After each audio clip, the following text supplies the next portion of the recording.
नाज़रीन मेरा TV news में आया सायरा सुमरो मां आहियां सैयद समीउल्लाह शिराज़ी। सब खां पहिरीं हिकु नज़र हेडलाइन ते।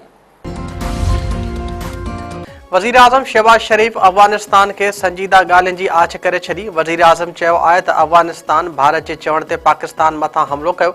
अफ़गानिस्तान सां भाईचारे वारे रिश्ते खे बरक़रार रखियो वेंदो। अफ़गान तालिबान असांजी शर्तनि मुताबिक़ ॻाल्हियूं करणु चाहिनि त असां बि तयारु आहियूं। वफ़ाक़ी काबीना जे इजलास खे ख़िताब कंदे वज़ीर आज़म शहबाज शरीफ़ चयो त अफ़गानिस्तान जी दरख़्वास्त ते जंगबंदी कई आहे। अफ़गान हुकूमत खे केतिरा ई भेरा चयो त पंहिंजी सरज़मीन दहशतगर्दी लाइ इस्तेमालु थियणु न ॾिए।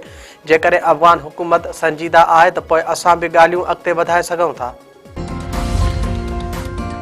केपीके में सिक्योरिटी फोर्सिस जूं कार्रवायूं 34 दहशतगर्द मारिजी विया। ISPR जो चवणु आहे त सिक्योरिटी फोर्सिस पारां उत्तर वज़ीरिस्तान में भारतीय स्पॉन्सर्ड दहशतगर्दनि ख़िलाफ़ ऑपरेशन कयो वियो। स्पेन वाम वारे इलाइक़े में कार्रवाई में 18 दहशतगर्दनि खे जहनम भीड़ो कयो वियो। ॿियो ऑपरेशन ॾखण वज़ीरिस्तान में कयो वियो जंहिंमें 8 दहशतगर्द मारिजी विया। ISPR मूजिबि टियों ऑपरेशन बनू वारे इलाइक़े में कयो वियो जंहिंमें 8 दहशतगर्द मारिजी विया। फितनातुल हिंदुस्तान ख़िलाफ़ भरपूर अज़म सां कार्रवायूं जारी आहिनि।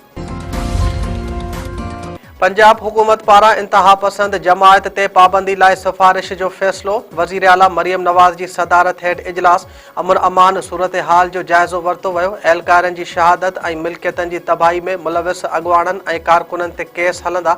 इंतहा पसंद जमायत जा समूरा असासा ऐं मिल्कियतूं औक़ाफ़ खाते जी तहवील में ॾिनियूं वेंदियूं।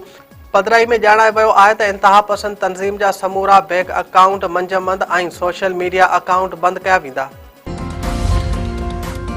सारियुनि जे अघ में लात ख़िलाफ़ बदीन ज़िले में शटरबंद हड़ताल। आबादगारनि ऐं सियासी धुरनि जे सॾ ते तलार कड़ियो घंवर ऐं खोरवा में कारोबार बंदि। टंडे बागे में आबादगार रोडनि ते निकिरी आया। एहतिजाजी रैली कढी नारेबाज़ी कई वई। आबादगारनि अॻुवाणनि जो चवणु आहे त सारियुनि जो फसल लहंदे ई राइस मिल मालिकनि अघ घटाए छॾिया आहिनि। सारियुनि जो फ़ी मण 2200 रुपयनि में ख़रीद करे इस्तेसाल कयो पियो वञे। सारियुनि जो फ़ी मण अघ 4000 रुपया मुक़ररु करे नाजाइज़ कटौती बंदि कराई वञे।